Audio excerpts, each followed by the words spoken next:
Bismillahirrahmanirrahim. Assalamualaikum warahmatullahi wabarakatuh. Waalaikumsalam. Alhamdulillahirabbil alamin.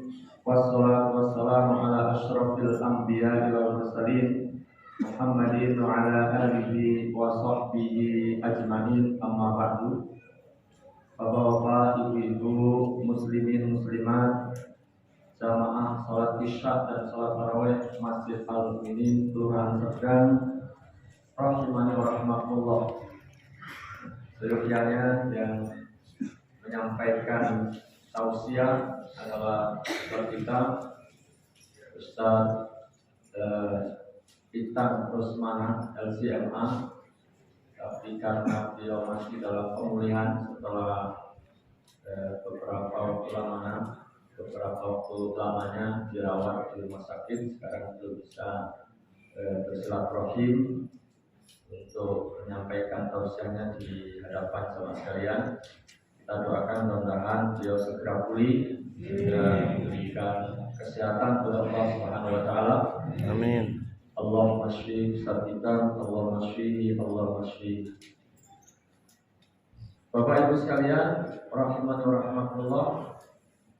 Kita sekarang sudah menjelang 10 akhir Pak ya.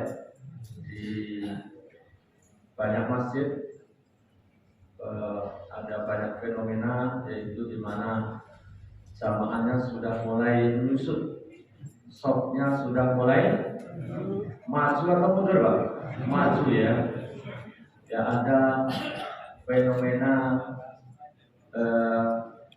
penyakit yang sesungguhnya ini cukup berbahaya ya. Penyakit futur.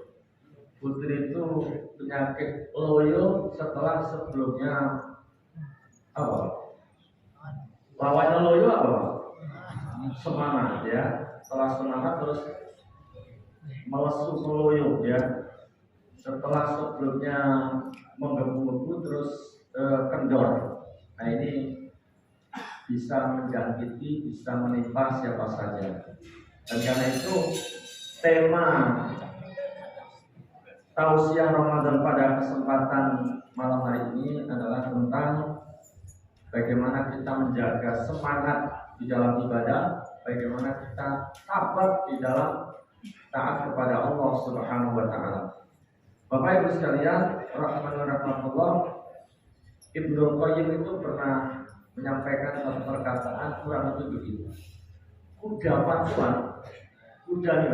pacuan ketika sudah mulai mendekat garis finish itu biasanya semakin kencang, semakin mengerahkan tenaganya, atau semakin melemah atau loyo, semakin kencang.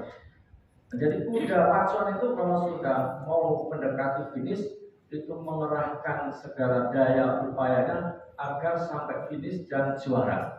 Nah kita orang yang beriman, apalagi jamaah Masjid Al-Mukminin ya, orang yang beriman jangan sampai kalah sama kuda pacuan. Insya Allah nggak ada yang kalah sama kuda pacuan ya.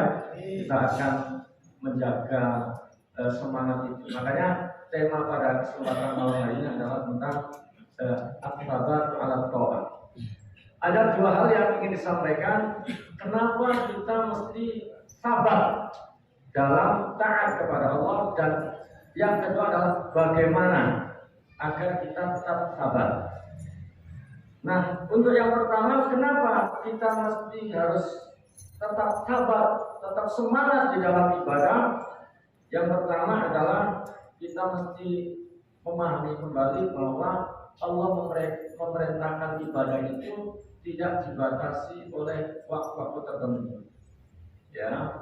Tapi batasan ibadah kita itu adalah sampai akhir hayat kita, sampai datang ajal menjemput kita. Nanti bisa dilihat di dalam surah Al-Hijr ya. Allah Subhanahu wa taala berfirman, "A'udzubillahi minasyaitonir rajim. Wa'bud rabbaka hatta ya'tiyakal yaqin." Beribadahlah kamu kepada Allah sampai datang kepadamu al-yaqin. Para mufassir mengatakan yang dimaksud al-yaqin itu adalah al-maut. Jadi ibadahlah kepada Allah sampai mati. Jadi selagi masih hidup, selagi itu terus harus ibadah. Selagi itu berarti kita terus harus menjaga semangat ibadah kita kepada Allah Subhanahu wa taala. Karena garis finish kita itu adalah ajal kita. Yang kedua, jamaah sekalian, rahimani wa rahmatullah, kita semua tentu ingin dicintai oleh Allah Subhanahu wa taala. Betul Bapak-bapak, Ibu-ibu? Betul ya? Kita semua ingin mendapatkan mahabbah dari Allah Subhanahu wa taala. Nah, salah satu cara agar kita itu dicintai oleh Allah adalah dengan terus dan selalu takarrub kepada Allah, selalu bersemangat di dalam beribadah kepada Allah Subhanahu wa taala. Bukan hanya yang fardu, tapi juga yang sunnah-sunnah seperti sholat tarawih pada malam hari ini, seperti tilawah Quran. Selalu kita berusaha untuk lakukan agar mahabbah itu kita dapatkan. Di dalam satu hadis qudsi Allah Subhanahu wa taala berfirman, "Wa ma yazalu 'abdi yataqarrabu ilayya bin nawafil hatta uhibbahu." Senantiasa hambaku taqarrub kepadaku dengan ibadah-ibadah nawafil, ibadah-ibadah sunnah, sehingga aku mencintainya. Jadi buah daripada komitmen kita untuk selalu taqarrub kepada Allah adalah mendapatkan cintanya. Memang apa untungnya dicintai oleh Allah? Apa buah daripada mahabbah dari Allah Subhanahu wa taala? Paling tidak ada dua hal ya. Pertama, kalau kita itu disenangi Allah, dicintai oleh Allah, maka Allah beritahukan kepada Jibril, "Wahai Jibril, saya mencintai fulan bin fulan. Karena itu kamu juga harus mencintainya." Maka Jibril mencintainya. Dan Jibril tidak tinggal diam. Jibril memaklumatkan, mengumumkan kepada seluruh penduduk langit bahwa Allah mencintai fulan bin fulan. Maka jadilah seluruh penduduk langit pun mencintai orang tersebut. Bahkan bukan hanya penduduk langit, tapi orang-orang baik, orang-orang beriman di muka bumi akan dijadikan juga senang, bisa menerima orang tersebut. Nah, ini keuntungannya. Jadi kalau Allah cintai, maka seluruh penduduk langit, penduduk bumi yang baik-baik akan mencintainya. Yang kedua, kalau orang itu dicintai oleh Allah, maka penglihatannya, pendengarannya, langkah kakinya, tindak tanduknya, segala gerik langkahnya akan mendapatkan irsyad, mendapatkan riayah, mendapatkan penjagaan, mendapatkan kontrol dari Allah Subhanahu wa taala, sehingga tetap dalam track yang benar, tetap dalam jalan yang lurus, sehingga insya Allah kita tidak tersesat jalan, insya Allah selamat sampai tujuan. Bapak Ibu sekalian, rahimani wa rahmatullah. Kemudian juga tentu semua kita ingin husnul khotimah. Nah, ternyata salah satu jalan yang akan mengantarkan kita kepada husnul khotimah itu adalah keistiqomahan, kesabatan di dalam taat kepada Allah Subhanahu wa taala.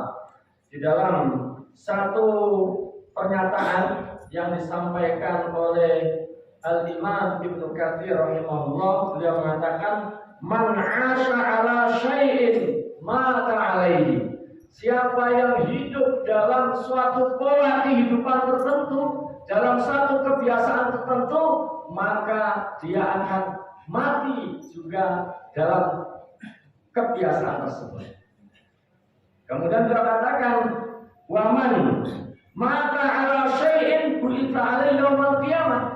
Dan siapa yang meninggalnya, matinya dalam satu kebiasaan, dalam satu pola kehidupan, dalam satu perbuatan, maka nanti dibangkitkan di hari kiamat juga sesuai dengan sebagaimana dia meninggal. Jadi ini saling berkait. Kebiasaan kita nanti itulah yang kira-kira seperti itu mati kita. Nah, bagaimana mati kita? Nanti begitulah kita akan dibangkitkan di hari kiamat. Maka beliau juga katakan, "Faman 'asha 'ala ta'ati ya'baqarallahi an yamuta 'alal maksiyah." siapa yang hidupnya dalam ketaatan, dia selalu taat kepada Allah, maka insya Allah akan dihindarkan dari meninggal dalam kondisi maksiat, alias insya Allah akan husnul khotimah. Jadi kalau ingin husnul khotimah, maka semangat ibadah, ya sabar di dalam taat kepada Allah harus selalu kita jaga. Nah ini paling tidak alasan-alasan kenapa kita meskipun tidak mudah, meskipun ya tidak gampang, tapi kita mesti terus menjaga semangat. Ini nggak gampang, Pak. Tapi karena alasan-alasan itulah kita harus berusaha keras untuk menjaganya. Nah, Bapak Ibu sekalian, rahimahullah, yang kedua adalah bagaimana. Nah, ini bagaimana agar kita tetap semangat di dalam ibadah, tetap sabar di dalam taat kepada Allah Subhanahu wa taala. Maka yang pertama adalah kita harus sehatkan jiwa kita. Kita harus sehatkan hati kita. Karena raga kita itu akan sesuai dengan jiwa kita.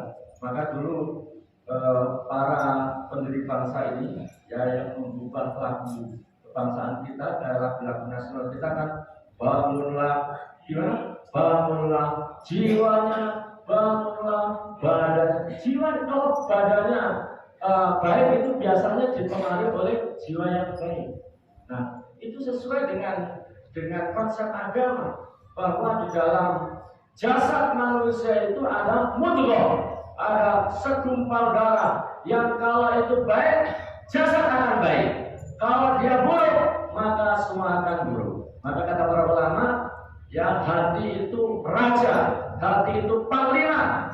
Ya, kalau rajanya baik, panglima baik, biasanya pasukannya, masyarakatnya juga baik. Nah ini kan konteksnya dengan kita tadi, kalau hati kita sehat, maka sehat dalam tanda kutip kan, jiwa kita sehat, maka raga kita juga akan sehat. Ya, jiwa kita semangat, maka lemah letihnya ibadah itu ya akan ada namanya manusia, tetapi akan terus terjaga untuk tetap bersemangat ya. Jiwa itu akan terus memompa semangat dalam jasad kita. Para jemaah sekalian, rahimahullah, bagaimana mengislah hati, bagaimana memperbaiki hati, paling tidak ada dua hal.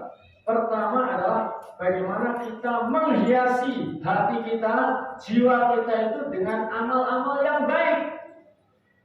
Husnudzon, syukur kepada Allah Subhanahu wa taala, menanamkan mahabbah kepada Allah, ya, tawakal kepada Allah, senantiasa ikhlas. Pokoknya amalia-amalia yang baik kaitannya dengan hati, maka harus kita ya tanamkan, harus kita hiaskan dalam jiwa kita. Pada saat yang sama, jiwa kita, hati kita mesti dibersihkan dari penyakit-penyakitnya, dari worm-wormnya, dari hama-hamanya, ya, penyakit-penyakit yang akan mengotori jiwa, iri, dengki, hasud, suudzon, dan seterusnya yang semisal dengannya. Maka insya Allah hati kita sehat, hati kita akan dari qalbun salim, ya, qalbun salim, hati yang salim, yang selamat, yang sehat, ya. Kalau hati sehat, jiwa sehat, maka badan fisik akan sehat. Bapak Ibu sekalian, rahimahullah, yang berikutnya bagaimana agar kita tetap sabar dalam taat kepada Allah, maka harus kita bangun komitmen untuk menjaga amal-amal baik yang sudah kita lakukan. Ibadah-ibadah sunnah yang sudah kita kerjakan, mari terus dijaga, ya, mari terus dijaga. Salat jamaah, ya, salat tarawih, tilawah Quran, ya, zikir sudah sholat, zikir pagi, sore, pokoknya yang sunnah-sunnah. Kalau yang wajib nggak usah dibahas ya, orang beriman jamaah ini ya wajib sudah dianggap sudah selesai, sudah beres. Nah, kita levelnya menjaga yang sunnah-sunnah. Di dalam satu hadis dikatakan bahwa amalan yang paling dicintai oleh Allah adalah amalan yang dilakukan secara mudawamah, yang dilakukan secara terus-menerus, meskipun tidak banyak, meskipun sedikit. Nah, masing-masing kita tentu mengukur batas kemampuan maksimal kita yang bukan hanya bisa dilakukan sekali 2 kali, tapi bagaimana itu terus bisa kita lakukan. Nah, masing-masing kita tentu dia punya kemampuan yang berbeda-beda. Tapi semangat untuk menjaga amaliyah kita, ibadah-ibadah sunnah itu harus selalu dinyalakan, selalu dihidupkan, ya meskipun tidak banyak. Bapak Ibu sekalian, rahimani rahmatullah, yang juga tidak kalah pentingnya agar kita itu tetap diberikan semangat, diberikan ya keistiqomahan, kesabaran dalam taat kepada Allah adalah jangan lupa berdoa. Doa ini senjata kita. Doa ini adalah termasuk juga ibadah kita. Yang tentu yang kita maksud doa di sini doa agar kita diberikan kesabaran oleh Allah, diberikan keistiqomahan oleh Allah di dalam taat kepadanya. Makanya di antara ulama mengajarkan doa pada kita, Allahumma rzuqnal istiqomah. Ya Allah, berikan rezeki kepada kami, karuniakan rezeki kepada kami berupa keistiqomahan. Atau doa yang diajarkan oleh Rasulullah SAW, ya muqallibal qulub, apa tulisannya? Tsabbit qalbi ala dinik. Ya muqallibal qulub, wahai yang membolak-balikkan hati, tsabbit qalbi ala dinik. Tetapkan hatiku di atas agama. Ya, itu pula atau doa yang lainnya adalah Rabbana la tuzigh qulubana ba'da idh hadaitana wa hab lana min ladunka rahmah innaka antal wahhab.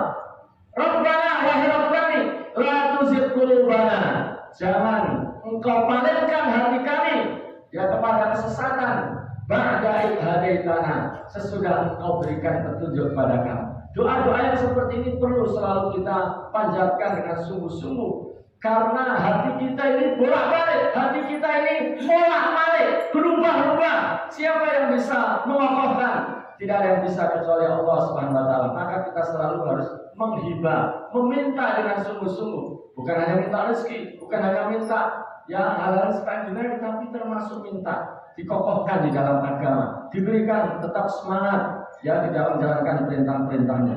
Bapak Ibu sekalian, rahimani wa rahmatullah, termasuk di antara yang akan membuat kita itu tetap komitmen atau terus terjaga semangat itu adalah membaca kisah-kisah. Kita dalam bab agama, dalam bab ketaatan, kita itu perlu melihat ke atas. Ya, galak. Ya, kalau urusan agama, urusan ketaatan, kita ini kalau bahasa saya sih galak. Kalau bahasa orang Jakarta apa? Gana ya. Lihat ke atas. Tapi kalau urusan dunia apa? Melihat ke bawah. Kalau untuk urusan akhirat kita lihat ke atas. Kalau untuk urusan akhirat, urusan agama, kita lihat diri kita ya, kita mungkin merasa sudah top gitu ya. Kita perlu melihat para pendahulu kita, melihat para salafun saleh bagaimana komitmen mereka dalam ibadah, dalam tilawah, dalam ketaatan kepada Allah. Misalnya kita akan tetap mendapatkan energi untuk kemudian tetap semangat ya. Agak sedikit turun tapi terus naik lagi. Ya. Bapak Ibu sekalian, rahimani wa rahmatullah, makanya di dalam Al-Quran itu ini rahasianya. Kenapa di dalam Al-Quran itu di samping bicara hukum juga banyak kisah-kisah. Itu salah satu tujuannya adalah untuk menjaga semangat kesahabatan Nabi Muhammad dan juga para sahabatnya dan juga kita semuanya. Terakhir jemaah sekalian, rahimahullah, betapa pentingnya ya untuk menjaga semangat itu adalah dengan kita senantiasa selektif ya, memilih teman yang juga semangat ya. Dalam konteks untuk menyemangati kita, menjaga semangat kita, maka kita perlu memilih teman-teman yang baik, yang semangat, yang komitmen. Nah, kalau kita lalai ada yang mengingatkan, kalau kita lemah, kalau kita loyo ada yang mengumpas semangat kita. Nah ini Bapak Ibu sekalian yang bisa disampaikan sebagai pengganti daripada Ustaz yang pengalaman. Mudah-mudahan yang singkat ini bermanfaat dan mudah-mudahan oleh Allah SWT kita diberikan keistiqomahan, diberikan keteguhan dan diberikan husnul khotimah ya. Amin ya rabbal alamin.